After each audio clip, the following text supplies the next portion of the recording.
Hi there, welcome to my channel. My name is Lele.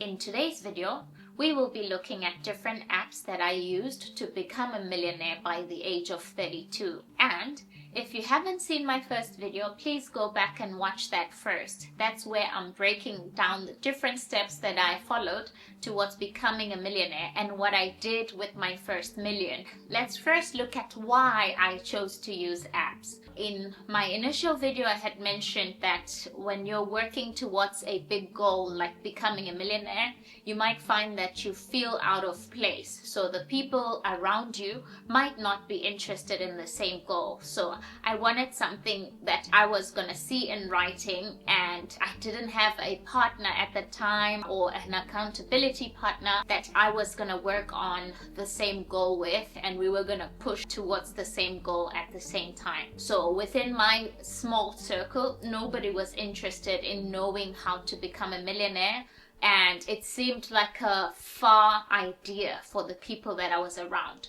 So I decided I wanted to see something that's visual. If I put it in writing and I can see it and I can track where I am in terms of my progress, that would motivate me to save, and I would also see how far I am towards reaching my goal. So that was the main reason why I decided to use apps that are gonna help me instead of relying on friends that I didn't have at the time. The first app that I used was my normal banking app. I just opened the savings pocket. I named that savings pocket 1 million rands. In that savings pocket, it shows you a graph of where you are. The only downside with the savings pocket is the bank only had access to what I have in their bank. I used to have 2 accounts from 2 different banks, so they didn't have access to my second bank. Over time, I just realized that the interest was really bad with my bank, so I decided to open an investment account with the same bank. Once I had something like, I think 400,000 rand, that's when I realized I wasn't benefiting from putting my money in the bank. The next app that I used at the time, it was called Go Save or something along those lines, and this is also a South African app. I didn't want to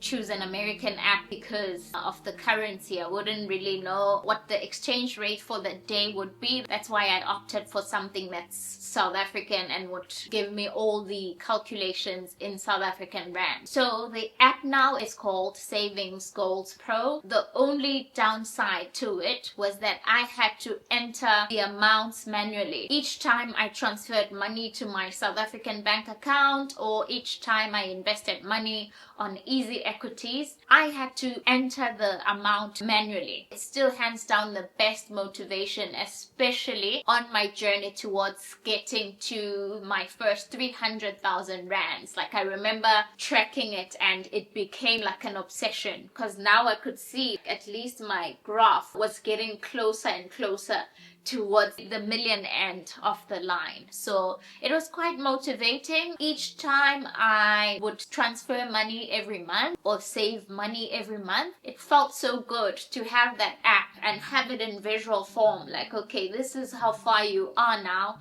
towards reaching your goal. So it served like an accountability partner, and it motivated me. This app doesn't really track your activity or your money. You just put how much money you have. This is the goal that you're focusing on for the year, and then you just add those numbers by yourself. For anyone that's starting out, if you are on the same page as myself, you don't have anyone that's interested in this ridiculous goal, you can literally have this app as that one friend that's gonna look at you like, hey, have you saved this month? And how far are you with reaching your goal? Even if it's reaching the first 100,000, it feels really good to know how far you are going throughout the months. The last and my favorite all-time app, this is literally a G. I don't think there's an app like this one, and the reason why I say this is the best one, because this app is neutral. So it can track all your activities between different banks. It can track anything that you're invested in, even outside banks. If you have a financial product from somewhere else, you can simply punch your details in and it tracks everything. So everything to do with you, your net worth, how much your car is, how much the debt on your car is, and how much your house is and the debt on that. It does the calculation for you and then tells you a number of what your actual net worth is. In my opinion, this is the best app out there on the market, and I don't know if you're not in South Africa, there must be an equivalent to this app that you can look at, and it calculates the total of your net worth. So it can track your activity on Easy Equities, and if you've got other banking apps, it can track all of that and put it together in one single app. So then you'll know if you're on a positive balance or if you're in debt. The nice thing about it is, if your goal is to be an investor, you even get to the first million before you actually reach a million itself. Interest alone is gonna take you that far on its own. So this app is able to tell you that, like, it recalibrates every single morning. Let's say the stock market is down, you will know the next morning, like, it recalibrates and it calculates where your net worth is. For me, that is golden, because now I know if I'm on the red, a little 4,000 rand difference is okay, it doesn't hurt. But when I see, oh my god, I went to bed yesterday and 100,000 is gone, what is happening? I can quickly just go to Easy Equities and check, like, what is going on today. Last week I was worth X amount, and today I'm checking this app, where did 100,000 go? So it even tells you how much that has decreased. Like, even if you're not doing well, let's say you're not saving enough, you're not budgeting well, it'll tell you, you will see minus 144,000. Then you realize, that's probably when I was doing the renovations. This one is really my golden app, and they actually don't pay me to say this, which is an honest review of the app. And I have to say that over time, I stopped using the first two apps that I suggested. So I stopped using the Savings Pocket, and I also stopped using the Savings Go Pro app because I discovered the last one. But if you don't have an accountability partner, then definitely you need the realistic visual. So the banking app is good because it shows you where you are in graph form, so you can see how far you are going along and how close you are towards the finish line. Same for the Savings Go app. It shows where you are and it's in graph form, so you can see where you are. So you might want to consider those two